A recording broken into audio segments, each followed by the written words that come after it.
Bonjour à tous. Bonjour Thomas, si c'est bon pour toi, je lance le chrono, tu me dis. J'ai combien de temps? 7 minutes. 7 minutes, c'est parti. Bon, ça va être rapide. Je présente aujourd'hui la solution Waller Sport, qui est une déclinaison de la plateforme Waller, qui est une plateforme qui sert aux clubs sportifs à créer en fait leurs réseaux sociaux internes. C'est une plateforme qui sert en fait, voilà, qui fonctionne comme un réseau social, mais privé, et qui va servir à fidéliser les adhérents d'un club ou de plusieurs clubs ou d'une fédération ou voilà, à n'importe quelle échelle, à avoir de l'interaction, à partager des choses entre membres. Et puis, ça sert à, par exemple, fidéliser aussi les parents, pouvoir les réunir, les parents des jeunes sportifs, avoir des réseaux aussi de partenaires, par exemple les collectivités ou autres. Voilà, ça sert vraiment à avoir une plateforme dédiée à son club et qui est comme, si vous voulez, si vous aviez un Facebook, mais rien que pour vous, quoi, et privé, et en plus de ça, qui protège les données. Ça, c'est très important pour nous. Alors, ce que je voudrais faire pour ces 5 minutes-là qui me restent, c'est vous présenter un cas d'usage très succinctement qu'on réalise depuis, qui a surtout pris son essor, je dirais, cette année, mais voilà, sur lequel on travaille depuis plusieurs années avec le comité de tennis des Hauts-de-Seine, qui travaille avec Waller au point qu'on a créé pour eux un système entièrement en marque blanche qui s'appelle C-Tennis. C'est comme club. Et c'est assez intéressant parce que pendant le confinement, en fait, cette plateforme, elle a permis de garder du lien. En fait, comme c'est un comité, d'abord, c'est 50 clubs, c'est pas un seul club. Ça a permis de garder du lien dans chacun des clubs et puis même interclubs, et puis de pouvoir découvrir peut-être des pratiques à distance, voilà, de l'entraînement, du coaching. Euh, et ça, évidemment, quand on est confiné chez soi, c'est évidemment la pratique du sport collectif est un tout petit peu moins évidente. Alors, c'est Emmanuel Gâteau qui a dirigé ça, qui est d'ailleurs assez présent sur les réseaux, qui prend la parole de temps en temps, qui est un homme qui voilà, s'interroge vraiment à la transformation digitale du monde du sport, et qui a transformé Waller, je dirais, avec cette application mobile et web qui s'appelle C-Tennis, et en y incorporant non seulement tout l'aspect réseau social que nous savons faire, mais aussi tous les outils numériques qui sont associés à tel ou tel club, comme par exemple les outils de réservation de terrain, les sites internet chaque club peut avoir, Mojo, enfin voilà, il y a différentes applis dans l'écosystème numérique sportif qui existe. Et l'idée, c'est d'avoir un hub en fait pour l'adhérent, pour le pratiquant, une seule appli.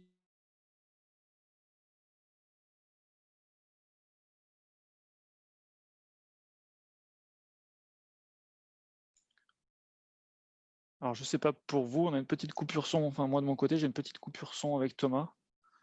Moi aussi, ouais.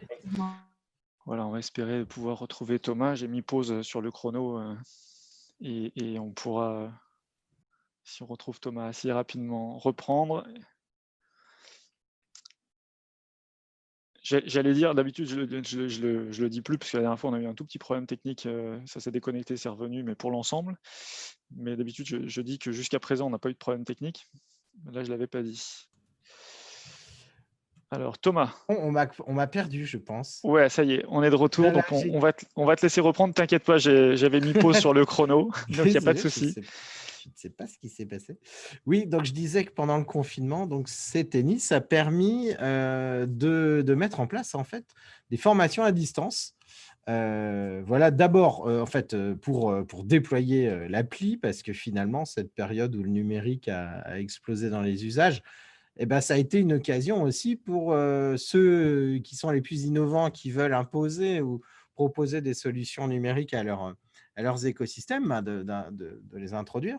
Et donc, ça s'est très bien passé. Tout le monde a bien compris l'intérêt, par exemple, d'avoir une sphère sur ces tennis avec l'ensemble des dirigeants de tous les clubs, etc., etc. Et ça s'est vraiment déployé comme ça. Et c'est vraiment une très belle expérience. Voilà, leur claim, c'est tout mon club dans mon smartphone. Et surtout l'aspect social. Et ça, c'est important parce qu'il y a beaucoup d'applications digitales qui vont servir à telle ou telle pratique, réserver des terrains, trouver un partenaire aléatoirement, etc. Il y a des tas de choses, mesurer la performance, avoir du replay. Là, l'aspect de CTennis et de Waller comme solution, c'est vraiment l'aspect du réseau social privé et ça s'applique véritablement à l'esprit des clubs sportifs. Parce que l'idée, c'est qu'on ne fait pas, quand on est amateur, on ne fait pas seulement du sport uniquement pour la performance, mais aussi pour l'aspect social, qui est extrêmement important, qui est un ciment évidemment très important. Voilà, donc ça, c'est le sujet du réseau social de club qui est vraiment adressé par Waller. C'est notre spécialité, donc on espère que ça va séduire un certain nombre d'usagers. Voilà. Merci beaucoup pour votre attention. Merci, merci Thomas de cette présentation. Donc de Waller, avec un exemple très concret pour un comité départemental de tennis. Peut-être 2-3 questions, comme ça on va pouvoir bénéficier un peu plus de temps. Est-ce que c'est quelque chose qui pourrait être dupliqué à une autre échelle qu'un comité départemental, peut-être pour faire simple? Absolument, en fait, c'est une plateforme qui est imaginée en arborescence. Donc, si vous avez bien remarqué, je vous ai parlé à la fois de club et à la fois de comité. C'est déjà 2 échelles différentes, mais on peut très bien imaginer de monter en échelle, d'avoir une plateforme qui soit nationale. D'ailleurs, c'est le cas. On a des fédérations nationales. On a la fédération française de badminton, de squash aussi, qui l'utilise à des échelles différentes. Donc, c'est vraiment fait pour la scalabilité, en fait. Donc, c'est histoire d'avoir une plateforme en marque blanche qui soit le réseau social du sport de telle ou telle pratique, si vous voulez. Et c'est, voilà, nous, notre promesse, entre guillemets, en tant qu'éditeur logiciel, c'est la séparation des réseaux donc et leur sécurisation. Et donc, c'est vraiment toutes les données vous appartiennent, c'est vraiment votre réseau, quoi. Donc, ça, c'est l'essentiel. On parle souvent de marque blanche. Peut-être que tu peux juste revenir pour expliquer si un comité départemental, une ligue ou une fédération voudrait utiliser Waller pour développer son réseau social de sa discipline, par exemple. Oui. Qu'est-ce que ça veut dire marque blanche? On en entend beaucoup sur ces sujets-là. Bon, une marque blanche, ça veut dire que lorsque vous vous connectez, vous vous connectez pas sur waller.com, vous vous connectez sur une URL qui vous est propre d'abord. Et puis, donc, en l'occurrence, sur l'exemple que j'ai donné, c'est ctennis.fr. Donc, il n'y a pas marqué Waller, enfin, en tout petit peu, enfin, Ça un veut petit dire peu que vous en bas comme ça, n'apparaissez pas, vous, mais voilà. on apparaît très peu, en fait. Voilà. D'accord. Et donc, c'est à la marque du client, c'est ça la marque blanche. Et donc, tout est fait pour que ce soit véritablement approprié par l'utilisateur et le client qui l'utilise. Et alors, tu as donné un exemple de club et Oui. aussi de comités départementaux. Oui. Pour un comité départemental, en l'occurrence avec ses clubs, si on peut imaginer que ça peut se passer assez bien de par la proximité des comités et des clubs pour échanger un certain nombre d'informations plutôt que passer par mail, peut-être tout simplement.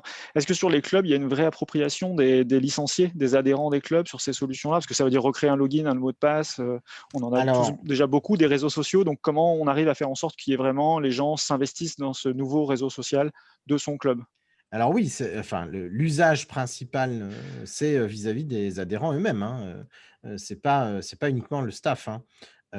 Et donc l'usage, oui, et là, alors la question de se recréer un identifiant revient souvent. Vous voyez d'ailleurs sur l'écran que je partage ici, tout simplement, là, souvent les adhérents à un club ont déjà des outils numériques, vous voyez, pour la réservation, pour le suivi de la licence, etc. Donc nous, on sait se brancher sur ces outils-là pour qu'il n'y ait pas recréation d'un autre compte. Ça, c'est important, ça permet de fluidifier les parcours utilisateurs. Par exemple, avec TenUp pour le tennis, Par qui est exemple, avec l'application de… TenUp, par exemple, oui, mais la plupart des solutions aujourd'hui proposent des authentifications qui peuvent s'exporter, en fait, qu'on appelle des SSO. D'accord. Et peut-être ma dernière question, Thomas, et puis ensuite on va basculer sur la prochaine solution.